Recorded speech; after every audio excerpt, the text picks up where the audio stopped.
UP को छोड़ के देश के अन्य राज्यों में अभी तक पार्टी को अभी कुछ खास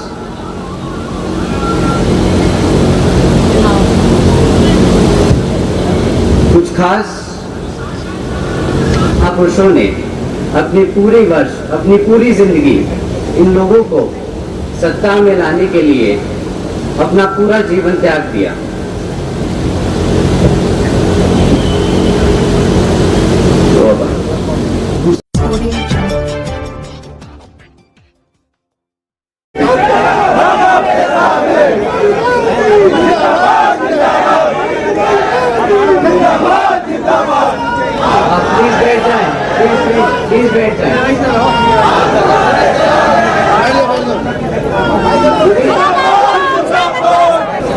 शुरू करें। जय भीम। अरे वाह, हमें लगा हम बोलेंगे कि सुनाई नहीं दिया, परंतु अभी ऐसा बोलिए कि दिल्ली पे तख्त पे बैठे लोगों को पता चल जाए कि अपना हाथी जाग रहा है। बोलिए जय भीम। मजा आ गया। चलिए शुरू करते हैं। महान संत महात्मा ज्योतिबा फुले, छत्रपति शाहू महाराज और नारायण गुरु जी को मेरा नमन। बाबा साहब डॉक्टर भीमराव अंबेडकर, माननीय श्री काशीराम जी को मेरा नमन, जिनके विचारों में मेरे और भारत के करोड़ों शोषित, वंचित और पिछड़ों के प्रेरणा सूत्र हैं। मेरे आदर्श, मेरी गुरु आदरणीय मायावती जी को तहे दिल से नमन करता हूँ।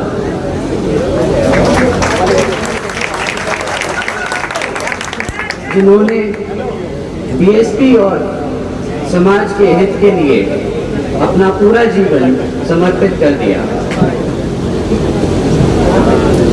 पार्टी के कार्यकर्ता सम्मेलन में आए सभी वरिष्ठ पदाधिकारी, श्री राम जी गौतम एवं राज्यसभा सांसद और हमारे नेशनल कोऑर्डिनेटर, और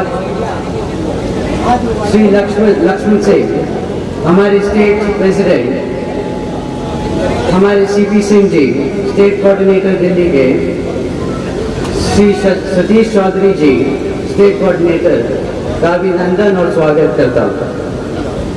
आगे साथियों, मैं आपके बीच में बहुजन समाज पार्टी को मजबूत करने के लिए कुछ बात रखने आया हूँ। लेकिन इससे पहले मैं अपनी बात रखूं, मैं आप लोगों से कुछ जानना चाहता हूँ अपनी पार्टी के बारे में। दिल्ली में कैसे ज़्यादा से ज़्यादा लोगों को पार्टी में हम जोड़ सकते हैं, आज इस पर आपकी सबकी राय लेना चाहता हूँ। बाबा साहब डॉक्टर भीमराव अंबेडकर और श्री मान्यवर काशीराम जी की सोच से उपेक्षित वर्गों के साथ साथ सब समाज में गरीब लोगों को कैसे जोड़ा जाए, इस पर हम सभी को मिलकर काम करना होगा। बाबा साहब डॉक्टर भीमराव अंबेडकर कहते थे कि मैंने संविधान के जरिए कानूनी अधिकार तो दिला दिए हैं, लेकिन इन अधिकारों को पूरी तरीके से और पूरा लाभ लेने के लिए आप सबको सत्ता खुद अपने हाथ में लेनी होगी। किंतु दुख की बात यह है कि इस मामले में बाबा डॉक्टर भीमराव अंबेडकर जी के जीते जी वह उनके देहांत के बाद भी, तथा माननीय श्री काशीराम जी के जीते जी वह उनके देहांत के बाद भी केवल यूपी को छोड़ के देश के अन्य राज्यों में अभी तक पार्टी को अभी कुछ खास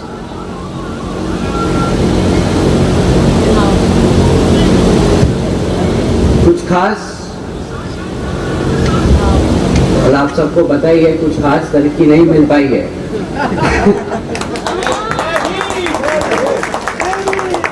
जबकि इसके लिए खासकर हमारे इन दोनों महापुरुषों ने अपनी पूरी जिंदगी इन लोगों को सत्ता में लाने के लिए अपना पूरा जीवन त्याग दिया।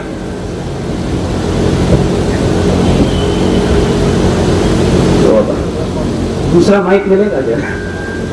दूसरा माइक दे दीजिए।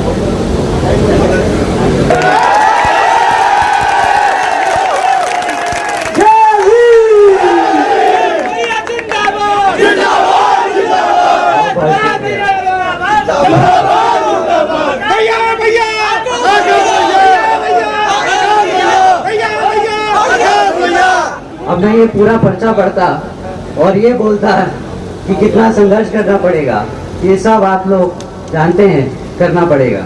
मैं बस आपसे इतना ही कहना चाहता हूँ कि जितने भी हमारे युवा नेता हैं, जितने भी हमारे युवा कार्यकर्ता हैं, इन सबको अब बहुत मेहनत करनी पड़ेगी, क्योंकि बहुत समय हो गया कि दिल्ली से हम बहुत दूर रह गए। कितने सालों से दिल्ली में हमारी पार्टी काम कर रही है, कहीं 20 साल हो गए, परंतु हमारा यहाँ ना एमएलए है ना एमएलसी है। अब हमें सब युवाओं को अपने बड़ों के साथ मिलकर यहाँ अपना आगे हाथ बढ़ाना होगा। क्या आप क्या आप लोग मानते हैं ये बात को? संघर्ष करो, संघर्ष करो भैया, हम तो संघर्ष करने को तैयार हैं। अब आप सबको फेसबुक ट्विटर छोड़ के बाहर आना पड़ेगा। मैं यहाँ पे कितने लोगों को देख रहा हूँ जो बंबई से आए हैं, जो लखनऊ से आए हैं, जो कानपुर से आए हैं। आप लोगों को देख के ज़रा दिल खुश होता है। अब हमारे दिल्ली में जितने भी युवा लड़के हैं, बहनें हैं, इन सबको सड़क पे उतारना पड़ेगा। क्या आप मानते हैं इस बात को? बस इसी बात को मैं कहने आया था कि अब हम सब मिलके सड़क पे उतरेंगे। जो हम पिछले 10 साल से नहीं कर पाए, अब अगले पूरे 4 साल में करके दिखाएंगे। आप सब युवा लोगों को अब मेरे साथ जमीन पे उतरना पड़ेगा और यहाँ पे बताना पड़ेगा कि दिल्ली में हम जैसे लोगों का क्या महत्व है। क्या आप लोग करेंगे मेरा साथ? आप दिल्ली की तक बदलेंगे? बस यही सुनने आया था। अब तैयारी कर लीजिए, अगले 4 साल भी पूरी जी जान से हमें लगाना पड़ेगा समय, और किसी को नहीं छोड़ना। कोई सीट नहीं छूटेगी। आप सबके साथ लग के अब हम मेहनत करेंगे, कोई नहीं छूटेगा पीछे। ठीक है? ओहो, बड़ा दुख हुआ सुन के। ये ठीक है।